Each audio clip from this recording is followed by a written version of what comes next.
So if you've ever written a really great C function, you know what happens next, right?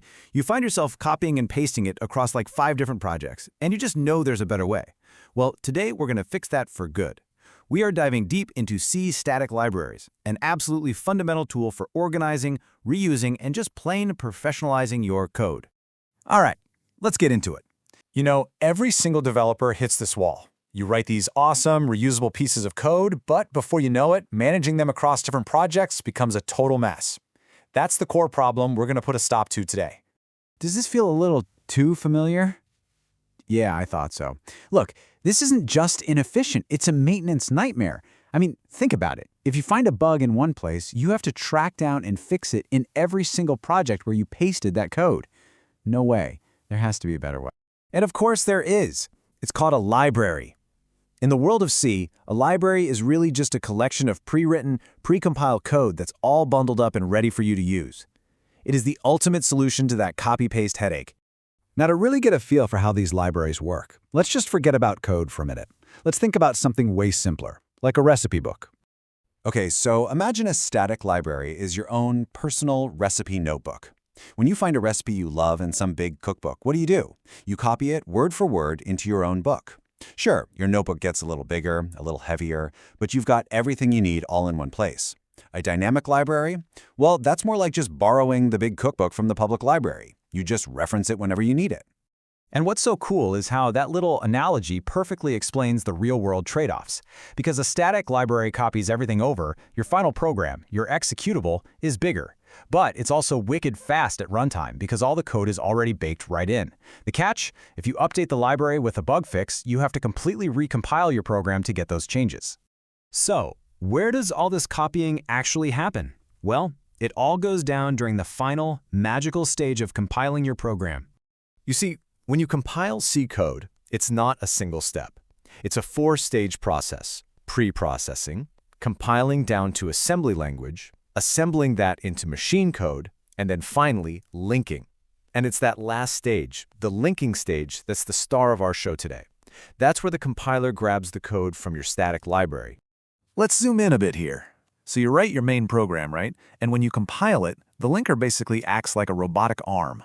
It looks at your code, sees the functions you called from the library, finds their actual machine code in that library file, and literally copies and pastes it directly into your final executable file. So it's really important to remember these two main trade-offs. Your final program becomes this perfect, self-contained unit, which is amazing for portability, but the price you pay is a larger file size, and you have to manually recompile to get any library updates. This is the perfect choice when you want to make, say, a simple command line tool that you can just give to someone and have it just work. No other files or weird dependencies needed. All right, that's enough theory. To actually build our recipe book, we're going to need 3 essential tools from our command line toolkit. And this just brings our analogy to life, doesn't it?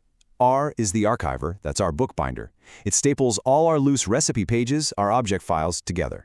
Then you've got ranlib, which creates an index, a table of contents, so the compiler can find functions super fast.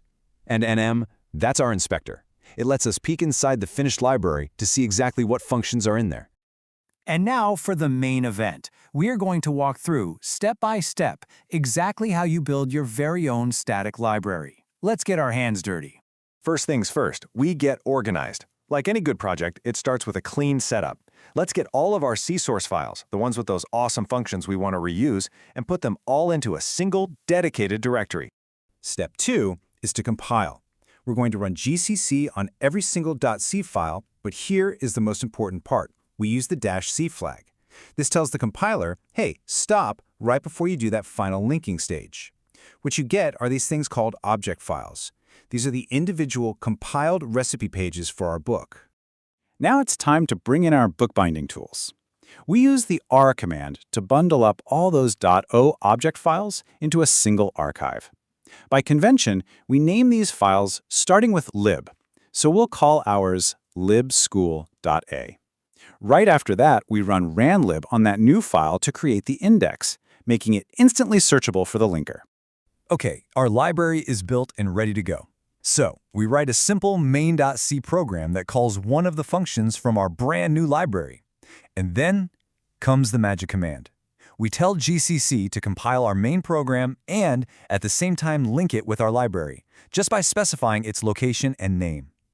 And finally, the moment of truth. We run it, and boom, the program executes perfectly, printing out the alphabet.